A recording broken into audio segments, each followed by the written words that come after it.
नमस्कार। श्री कृष्ण भगवान के जन्म के पूर्व द्वापर युग में यह कथा आती है। कथा ये है कि सौराष्ट्र रीजन में भावनगर के आसपास एक मछुआरा रहता था जिसका नाम था शंकर। प्रत्येक सुबह वह अपनी जाल लेकर समुद्र के किनारे जाता, जाल को बिछाता और दोपहर होते होते जितनी भी मछलियाँ मिलती उन सब को बेच के वो अपना जीवन निर्वाह कर रहा था। अब होता ये कि जब अमावस्या होती तब समंदर में लो टाइड आती और तब कभी कभार समंदर 1 या 2 किलोमीटर तक अंदर चला जाता। आपको जान के आश्चर्य होगा कि ये घटना आज भी भावनगर के रीजन में होती है। एक पूरे का पूरा मंदिर दिखता है जब अमावस्या के दिन लो टाइड आती है। सो वैसे ही शंकर के जीवन में भी ये घटना होती थी कि जब भी अमावस्या होती वो बहुत जल्दी उठ जाता क्योंकि उसको ज़्यादा चलना पड़ता था। ऐसी ही एक अमावस्या की रात थी, अभी सूर्योदय हुआ भी नहीं था और शंकर अपनी जाल लेकर समुद्र के किनारे जाता है। काफ़ी देर तक चलने के बाद जब समुद्र दिखाई देता है तब वो अपनी जाल को बिछाता है। जाल बिछाने के बाद अभी तो बहुत ही घना अंधकार था, तो समय व्यतीत करने के लिए वो ऐसे ही टहलने निकलता है। टहलते टहलते समुद्र के किनारे उसके पैरों में एक चोट लगती है और जब वो नीचे देखता है अंधकार में ही तब उसके हाथ एक लोहे का घड़ा आता है। वो घड़ा देखता है और अंधेरे में ही घड़े के अंदर हाथ डालता है और उसको समझ में आता है कि घड़े के अंदर बहुत सारे पत्थर थे। अब चूँकि ये फिशिंग का एक नियम है कि जहाँ पर जाल डाली हो वहाँ पर आपको कुछ नहीं करना चाहिए, शांत रहना चाहिए वहाँ का वातावरण, तो वो थोड़ा दूर जहाँ पर जाल बिछाई थी उससे थोड़ा दूर बैठता है। उसके हाथ में वो घड़ा है और घड़े में से अब वो एक पत्थर निकालता है और समंदर में फेंकता है। ऐसे ही समय व्यतीत करने के लिए, टाइम पास करने के लिए वह आहिस्ता आहिस्ता समुद्र के किनारे पर घड़े में से एक एक पत्थर निकालता है और समंदर में फेंकता है।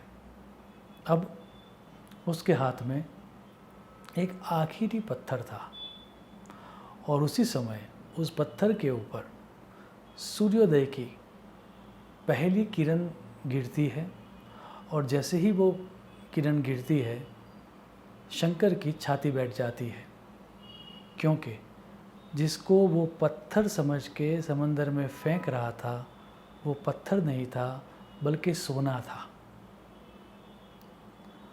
ये कथा बहुत सारे पुराणों में आती है। इतना ही नहीं, जो कहानी कहने में बहुत ही समर्थ माने गए हैं, वैसे ओशो रजनीश भी अपनी बहुत सारी प्रवचन मालाओं में इस कहानी का जिक्र किया करते हैं। अब जब पहली दफ़े ये कथा सुनते हैं तो समझ में ये आता है कि ये मछुआरा शंकर बहुत ही कम भागी है, उसका नसीब ही खराब है। लेकिन शास्त्रकारों का कहना है कि वह मछुआरा शंकर बहुत ही भाग्यवान है, क्योंकि जब उसके हाथ में एक आखिरी पत्थर था तब उसको ये समझ में आ गया कि उसके पास क्या है और उसने क्या गवा दिया। सो ये जान लेना कि मैंने क्या गवा दिया, ये भी बहुत बड़ा ज्ञान है। इतना ही नहीं, अगर आप ध्यान से देखो तो ये बात समझ में आती है कि जो अभी बचा रहा है वह एक पत्थर भी शंकर की निर्धनता को दूर करने के लिए पर्याप्त है। वो एक पत्थर काफ़ी है। थोड़ा स्टोरी को अगर हम मरोड़ दें और ये समझ ले कि उसने आखिरी पत्थर भी फेंक दिया होता और उसके बाद अगर सूर्योदय हुआ होता तो उसको पूरा जीवन ये पता ही नहीं चलता कि उसने क्या गवा दिया। तो कम से कम उसके पास एक पत्थर तो बचा था जिससे उसकी निर्धनता दूर हो सकती थी। कम से कम उसको ये ज्ञान तो था कि उसके पास क्या था और उसने क्या गवा दिया। शास्त्र कहता है कि ये जो कथा है वो हम सब की कथा है। हम सबको जब हमारा जन्म होता है तब ईश्वर, खुदा या अल्लाह या गॉड हम सबको एक संपत्ति देकर यहाँ पर भेजता है। और वो जो संपत्ति है वह संपत्ति ऐसी संपत्ति है कि सबके पास समान तौर पर होती है और वो संपत्ति है समय रूपी धन, resource of time.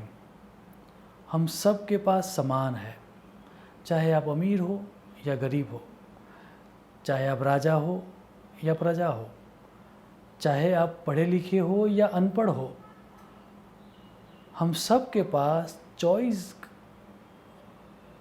Of time नहीं होती। सबके पास समान ही समय होता है।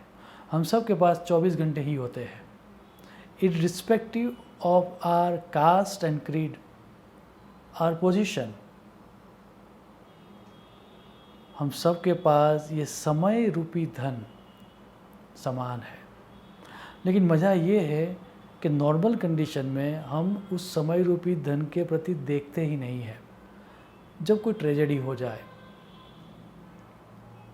हमारे जीवन में से कोई चला जाए या फिर हमारी हेल्थ ख़राब हो जाए या कोई इमरजेंसी जैसी परिस्थितियों का निर्माण हो, तभी हम जीवन रूपी धन जो कि समय से बना है उसके सामने देखते हैं। अन्यथा जिन बातों का हमें सोचना भी नहीं चाहिए वैसी टाइम पास वाली चीज़ों में हम हमारा जीवन व्यतीत करते हैं। इसीलिए शास्त्रकार का कहना है कि इस जगत में सिर्फ और सिर्फ एक ही चीज़ है जो सबके पास समान होती है, सबको हर रोज़ मिलती है। उसके लिए किसी को गिड़गिड़ाना नहीं पड़ता, किसी के ऊपर डिपेंडेंसी नहीं रखनी पड़ती। लेकिन वो जो फ्री में मिली हुई चीज़ है वो एक दफ़े चली जाए फिर वापस कभी भी नहीं आती। वो चीज़ है समय। और इसीलिए वैदिकीय सुभाषित में उसके लिए एक सुंदर श्लोक दिया गया है। नष्टम द्रव्यम प्राप्यते ही उद्यमेन, नष्ट विद्या प्राप्यते अभ्यासयुक्त्या, नष्ट आरोग्य सुउपचारे ही सुसाध्यम, नष्ट वेला या गता सा गतैव। श्लोक को डिकोड करके समझते हैं। मान लीजिए कि आपका धन चला जाता है तो आप उद्यम, पुरुषार्थ या एफर्ट्स करके धन को वापस प्राप्त कर सकते हैं। मान लीजिए कि आपके पास कोई स्किल थी लेकिन अब आप उस स्किल को या विद्या को भूल गए हो, तो अभ्यास करके या प्रैक्टिस करके वो स्किल को या विद्या को भी वापस लाया जा सकता है। अगर आपको कोई रोग हुआ है, आपकी हेल्थ ख़राब है, तो अच्छा उपचार करके या ट्रीटमेंट करके वो भी वापस लाया जा सकता है। लेकिन जो समय एक दफ़े निकल जाता है उसको वापस कभी भी प्राप्त नहीं किया जा सकता। उस मछुआरे की तरह हम सब के पास भी आज एक पत्थर है और हमने देख लिया है कि जिसको पत्थर समझ के हमने फेंक दिया था वो पत्थर नहीं बल्कि सोना था। हम सब के पास अभी समय रूपी धन पर्याप्त मात्रा में है।